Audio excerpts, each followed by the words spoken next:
স্বাগত সবাইকে। শুরু করছি ডিবিসি নিউজের নিয়মিত আয়োজন মিনিস্টার গুগল টিভির সৌজন্যে মানচিত্র। সাথে আছি আমি সোনিয়া আফরিন ঈশিতা। প্রতিদিন বিকেল 4:30টায় এই আয়োজন নিয়ে আমরা থাকি আপনাদের সাথে। চেষ্টা করি সারা দেশের নানা সংকট সম্ভাবনার কথা জানাবার। কথা বলি আঞ্চলিক থেকে জাতীয় পর্যায়ের সংশ্লিষ্ট কর্তৃপক্ষের সাথে। তুলে ধরি মানুষের দুঃখ দুর্দশা, আশা নিরাশার কথা। বসন্ত বরণ, ভালোবাসা দিবস এবং আন্তর্জাতিক মাতৃভাষা দিবসকে ঘিরে ঊর্ধ্বমুখী গোলাপের দাম। আগামীকাল একই সাথে বসন্ত বরণ এবং বিশ্ব ভালোবাসা দিবস। সারা বছর ফুল বিক্রি কম থাকলেও মূলত বেচাকেনা হয় কয়েকটি উৎসব ঘিরে। এই মৌসুমে আবহাওয়া অনুকূলে থাকার কারণে ফুলের উৎপাদন লক্ষ্যমাত্রার চেয়ে বেশি হয়েছে। তবে পর্যাপ্ত ফুল উৎপাদন হলেও উৎসবকে ঘিরে দাম বেড়েছে অতিরিক্ত। এবার এই 3 দিবস সহ সারা বছর অন্তত 2000 কোটি টাকার ফুল বিক্রির আশা ফুল ব্যবসায়ীদের। এসব নিয়েই আমাদের আজকের আলোচনার বিষয় ভালোবাসার ফুলের বাজার। এ নিয়ে আলোচনায় আমাদের সাথে যুক্ত হয়েছেন যশোরের ফুল উৎপাদক ও বিপণন সমবায় সমিতির সভাপতি মোহাম্মদ আব্দুর রহিম এবং রংপুর থেকে কৃষি সম্প্রসারণ অধিদপ্তরের অতিরিক্ত উপপরিচালক হাবিবুর রহমান। আপনাদের দুজনকেই স্বাগত জানাচ্ছি আমাদের আজকের মানচিত্রে। আমি আলোচনা শুরুতে যেতে চাই যশোরে। সেখানে আছেন ফুল উৎপাদক ও বিপণন সমবায় সমিতির সভাপতি মোহাম্মদ আব্দুর রহিম। আপনার কাছে জানতে চাই যে আগামীকাল আসলে একই দিনে বসন্ত বরণ, ভালোবাসা দিবস এবং আগামীকাল মুসলিমদের একটি ধর্মীয় উৎসব শবে বরাত। সেই দিক থেকে কি মনে করছেন যে আগামীকাল আসলে ফুল বেচা কেনার চিত্রটা কেমন দেখা যাবে? ধন্যবাদ আপনাদেরকে, ডিবিসি কে, যে আসলে বসন্ত এবং ভালোবাসা দিবস এই উপলক্ষ করে আমাদের ফুলের একটা ব্যাপক বেচাবিক্রি। আমাদের হয়তো সংযোগটি চলে গিয়েছে। আমি আসতে চাই এরই মাঝে রংপুরে আছেন আমাদের সাথে কৃষি সম্প্রসারণ অধিদপ্তরের অতিরিক্ত উপপরিচালক হাবিবুর রহমান। আপনার কাছে জানতে চাই যে যেমনটা আসলে বলছিলাম যে আগামীকাল একই সাথে ভালোবাসা দিবস এবং বসন্ত বরণ, এই দিবসটিকে ঘিরে তো ফুল বেচাকেনা ভালোই হয়। সেক্ষেত্রে রংপুরের কি অবস্থা এবং রংপুরের চিত্রটা কেমন একটু আপনার কাছেই জানতে চাই। জনাব হাবিবুর রহমান, আপনি কি আমাকে শুনতে পাচ্ছেন? হ্যাঁ, আপনার কথা শুনতে পাচ্ছি, কিন্তু কোশ্চেন যেটা করা হয়েছে সেই কথাটা শুনতে পাইনি। আপনার কথা শোনা যাচ্ছে। জি, আমি আপনার কাছে জানতে চেয়েছি যে আগামীকাল একই সাথে বসন্ত বরণ এবং ভালোবাসা দিবস, সেদিক থেকে আসলে রংপুরের বাজারের কেমন অবস্থা, কি মনে করছেন যে রংপুরে আসলে চাষিদের লাভ হবে কিনা বা ফুল ব্যবসায়ীদের লাভ হবে কিনা, আপনার দৃষ্টি থেকে জানতে চাচ্ছি যে কি অবস্থা রংপুরের।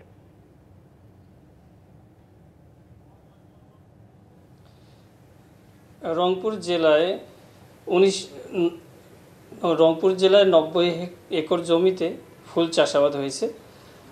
গোলাপ, রজনীগন্ধা, গ্ল্যাডিওলাস, বাগানবিলাস, এছাড়াও আমাদের যে প্রচলিত ফুল ছাড়াও লিলিয়াম এবং অন্যান্য আধুনিক নতুন জাতের ফুল যেগুলো আমাদের মার্কেটে চলে এসেছে। অনেক চাষি, আগ্রহী চাষি এটা চাষ করছেন।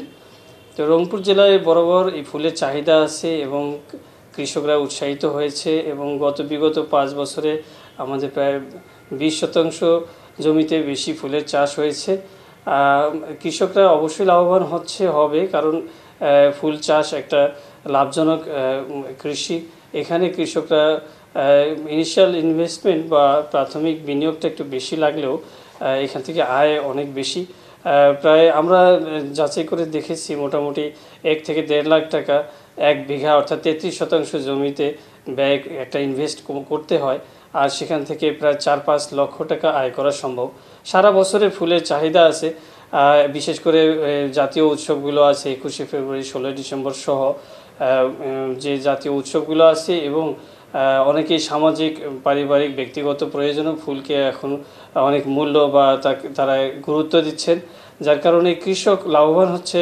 প্লাস এর সঙ্গে এই ফুল চাষিদের সঙ্গে যারা ফুল ব্যবসা করছেন তারাও লাভবান হচ্ছে। কৃষকদের যেরকম আয় হচ্ছে, আবার জনগণের চাহিদা পূরণ হচ্ছে। আর রংপুর জেলা এখানে একটা ঘনবসতিপূর্ণ জেলা, বিভাগীয় শহর, এখানে অনেক লোকেরই চাহিদা রয়েছে, ফুলের প্রতি আকর্ষণ রয়েছে, আর কৃষকরা এতে লাভবান হচ্ছে। আমরা কৃষি বিভাগ ফুল চাষিদেরকে পরামর্শ দিয়ে যাচ্ছে, উৎসাহিত করছি, এবং আমরা মাঝে মাঝে সময়ে সময়ে তাদেরকে নিয়ে উদ্বুদ্ধকরণ ভ্রমণের মাধ্যমে বিভিন্ন সফল চাষিদেরকে দেখিয়ে তাদের মাধ্যমে আমরা উৎসাহিত করছি। তারা বরাবরের মতো এবারও লাভবান হবে আমরা আশা করছি এবং বর্তমানে ফুলের বিক্রিটাও ভালো যাচ্ছে। আমার মনে হয় কৃষকরা অনেক উৎসাহিত এই বিষয়ে। আর ফুল চাষে খুব বেশি সমস্যা আমরা দেখি না, যেহেতু আমাদের কৃষি সম্প্রসারণ অধিদপ্তর আমরা সবসময় কৃষকের সাথেই আছি। সামান্য কিছু পরিচর্যা যেগুলো নিয়মিত করতে হয়, যারা একটু আগ্রহী এবং পরিশ্রমী, যারা উদ্যোক্তা হওয়ার জন্য আগ্রহী, তাদের জন্য ফুল চাষটা খুবই ভালো এবং ফুল চাষিদের সংখ্যাও যেমন বাড়ছে, জমির পরিমাণও বাড়ছে আর এতে লাভবান হচ্ছে। আমাদের প্রায় রংপুর জেলায় প্রায় আমাদের 14-15 কোটি টাকার ফুলের উৎপাদন হয়ে থাকে, যারা কৃষক পর্যায়ে এই মূল্যগুলো পেয়ে থাকে। আর ব্যবসায়ী পর্যায়ে এটা কখনো 2, 3 বা 5 গুণ বেশি ওদের আয় হয়ে থাকে, যেখানে যারা ক্রেতা যারা এটা উপভোগ করেন তারাও আনন্দিত হয়। ভালো ভালো ফুল চাষে অনেক উন্নত প্রযুক্তি, যে উত্তরবঙ্গে আসলে আগে যে কৃষকরা ছিলেন তারা সেরকম করে আসলে ফুল চাষে আগ্রহী ছিলেন না, কিন্তু দিন যতই যাচ্ছে এখন তারা ফুল চাষে আগ্রহী। সেই জায়গা থেকে ফুল চাষটা আসলে কতটা লাভজনক?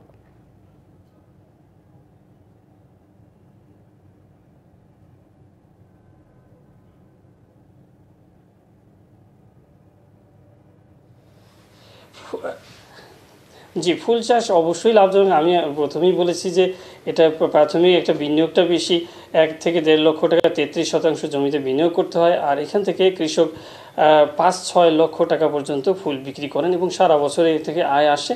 এতে অবশ্যই 1 বিঘা জমিতে মাঠ ফসল চাষ করলে যেখানে 10, 15, 20 হাজার টাকার উপরে কখনো যাওয়া সম্ভব নয়, সেখানে 1 বিঘা জমিতে 2-3 লক্ষ টাকা পর্যন্ত একজন কৃষক আয় করছেন। জি, অসংখ্য ধন্যবাদ। আপনি আমাদের সাথেই থাকুন। আমাদের সময় হয়েছে একটি বিরতি নেবার। বিরতির পরে ফিরে এসে আমরা আবারও আলোচনা ফিরব। মিনিস্টার গুগল টিভির সৌজন্যে মানচিত্রে নিচ্ছে একটি বিরতির, সাথেই থাকুন। স্বাগত আরও একবার মিনিস্টার গুগল টিভির সৌজন্যে মানচিত্র। আজ আলোচনা করছি ভালোবাসার ফুলের বাজার এই বিষয়ে। আমাদের সাথে যুক্ত আছেন আলোচনায় রংপুর কৃষি সম্প্রসারণ অধিদপ্তরের অতিরিক্ত উপপরিচালক হাবিবুর রহমান। আপনাকে আবারও স্বাগত জানাচ্ছি আমাদের মানচিত্রে। বিরতির আগে আলোচনা করছিলাম ফুলের বাজার নিয়ে।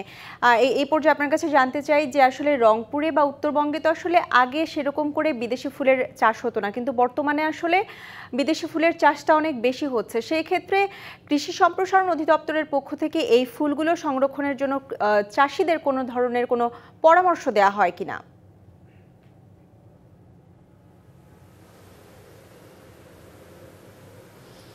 ধন্যবাদ। আমরা কৃষি সম্প্রসারণ অধিদপ্তরের পক্ষ থেকে চাষিদের সঙ্গে সার্বক্ষণিক যোগাযোগ রাখছি এবং তাদেরকে পরামর্শ দিয়ে যাচ্ছি, বিশেষ করে বিদেশি ফুল চাষের ক্ষেত্রে কৃষক যেন এই ফুলটা যথাসময়ে উৎপাদন করতে পারে, এর মান বা কোয়ালিটিটা ভালো থাকে এবং সংরক্ষণ সঠিকভাবে হয়, এই জন্য পরামর্শ দিয়ে যাচ্ছি। আমরা প্রথম থেকেই কৃষকের সঙ্গে পরামর্শে এই বিষয়গুলো উল্লেখ করে থাকি, যেটা জৈব সারের ব্যবহারকে উৎসাহিত করে থাকি। আমরা জৈব সার ফুলের কোয়ালিটিকে ভালো রাখে এবং দীর্ঘদিন এটা সংরক্ষণ গুণটা বাড়ানোর জন্য কাজ করে।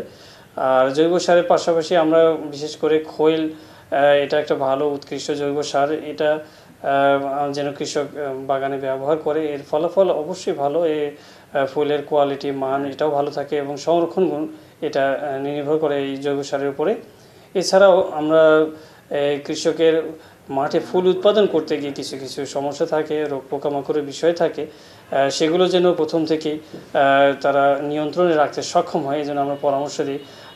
বিশেষ করে গোলাপ বা রজনীগন্ধা, গ্লাডিওলাস, জারবেরা, এখন লিলিয়াম হচ্ছে, এগুলো বিশেষ কদর আছে, যারা এটা উৎসব অনুষ্ঠানে বিভিন্ন জায়গায় এটা চাহিদা আছে, এই জন্য এর মূল্য অনেক বেশি। আমরা এর জন্য প্রচেষ্টাও চালাই ভালো মতো, যেন এই ফুলটার কোয়ালিটি ভালো থাকে, বেশি দিন সংরক্ষিত রাখা যায় বা সংরক্ষণ গুণটা বাড়ানো যায়।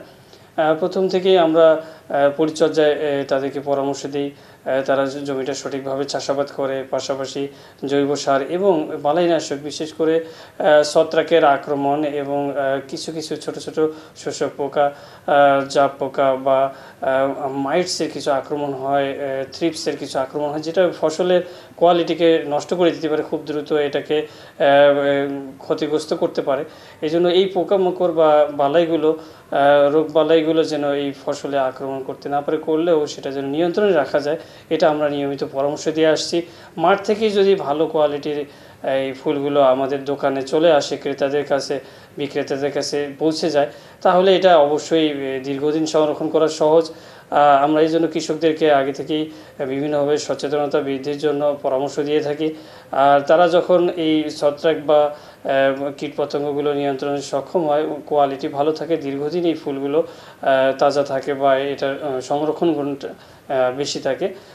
এই জন্য আমরা কৃষককে বলার পরেও তারপরে আরেকটা বিষয় খুব গুরুত্বপূর্ণ, যেটা যে প্রপার ম্যাচুরিটি। অনেক সময় দেখা যায় যে সঠিক বয়সে যদি ফুলটা হারভেস্ট করা হয়, তাহলে এই লংজিভিটি বা এটার দীর্ঘস্থায়িত্বতা এটা বেশি থাকে। এই জন্য আমরা বলি যে সঠিক সময়ে হারভেস্ট করার জন্য।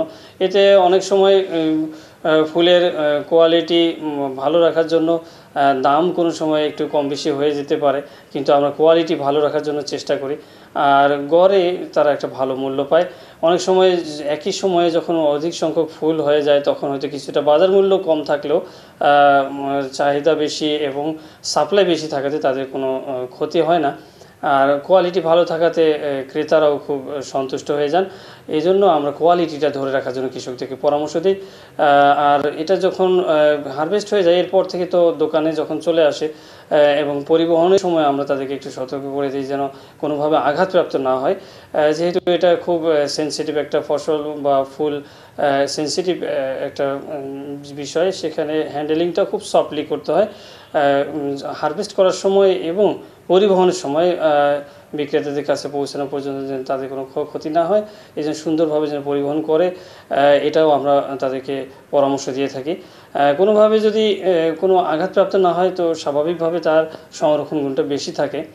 আর এটা ঠান্ডা অবস্থায় কালেকশন বা হারভেস্ট এবং ঠান্ডাভাবে, অর্থাৎ আর্দ্রতা বজায় রেখে এটা পরিবহন করলে বেশি দিন এটা ভালো থাকে, তাজা থাকে।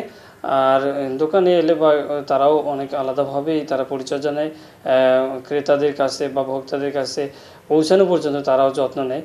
এতে দেখা যায় যে আমি আপনার কাছে আরেকটা বিষয় জানতে চাই যে আগে তো আসলে আমাদের দেশে বিভিন্ন বিদেশি ফুলগুলো আমদানি করা হতো, এখন সেই বিদেশি ফুলগুলো আমাদের দেশেই চাষ করা হচ্ছে। সেই ক্ষেত্রে আমাদের দেশে যে বিদেশি ফুলগুলো চাষ করা হচ্ছে, সেগুলো রপ্তানি করার জন্য সরকারের পক্ষ থেকে কোনো ধরনের কোনো উদ্যোগ নেওয়া হয়েছে কিনা বা হচ্ছে কিনা?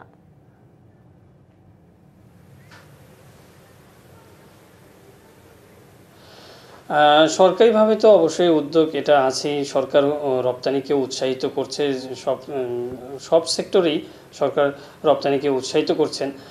তো আমাদের দেশে এখন আমরা যেটা বুঝছি বা দেখছি, যেটা যে আমাদের দেশেও কিন্তু প্রচুর চাহিদা, হ্যাঁ, যেটা আমরা এই লোকালি চাহিদাগুলো সলভ করতে গিয়ে কৃষকের যে উৎপাদনটা হচ্ছে, তো অনেকের চাহিদা বেড়ে গেছে। আমরা যেমন মনে করছি রপ্তানিতে তো ব্যয়ও আছে, অনেকগুলো প্রসিডিউর ধাপ বা স্টেপ অতিক্রম করে তারপরে যেতে হয়।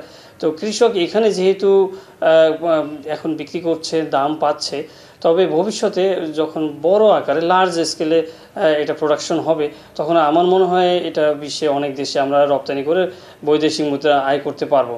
এটা আমাদের সম্ভব, ভবিষ্যতে এটা বাড়বে আশা করছি।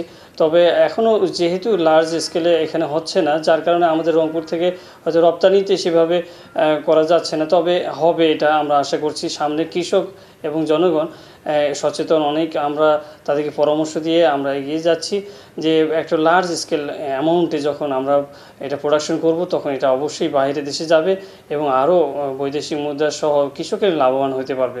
জি, আপনি বলছিলেন যে আমাদের দেশেই আসলে বিদেশি ফুলগুলোর চাহিদা অনেক বেশি। সেক্ষেত্রে আপনার কাছে এই পর্যায়ে আমি জানতে চাই যে এই বিদেশি ফুলগুলোর চাহিদার কারণে কি কোনোভাবে দেশি ফুলগুলো হারিয়ে যাচ্ছে?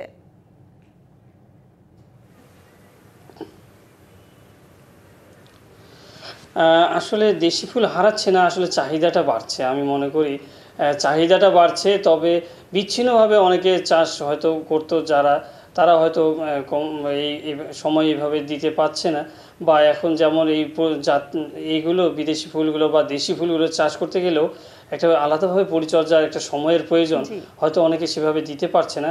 কিন্তু গ্রামে গঞ্জে বা বিভিন্ন লোকালয়ে আমাদের দেশি ফুল তো অবশ্যই আছে।